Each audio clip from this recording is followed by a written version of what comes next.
Hey everyone, welcome to Ask Uncle Robby. Today we're diving deep into one of the most iconic barbecue styles, Central Texas brisket. We'll be using post oak wood and an offset smoker to get that perfect smoky flavor that Texas is known for. Let's get started. First things first, let's talk about the star of the show, the brisket. Central Texas style brisket is all about simplicity. We're using a prime grade brisket, which has a good balance of meat and marbling. The seasoning is simple, just kosher salt and coarse black pepper. This classic Texas rub lets the meat shine and really brings out that smoky flavor. Be generous with the rub. This brisket will be cooking for a long time, so it needs a good layer of seasoning to create that delicious bark. You can use a binder if you want, but it isn't always necessary. Now let's talk about the smoker. We're using an offset smoker, which is perfect for low and slow cooking.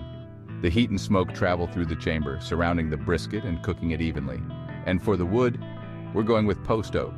It's the go-to wood for Central Texas barbecue, giving the meat a subtle, sweet smokiness without overpowering it.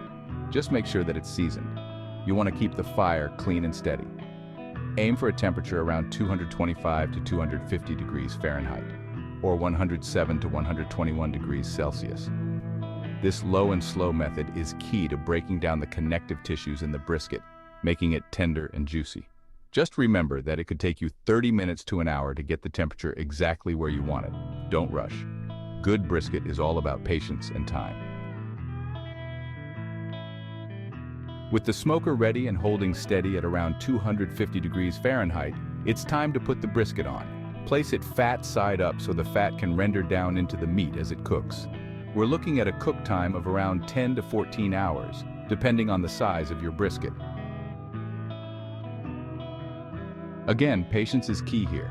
Every hour, check on the fire and add wood as needed.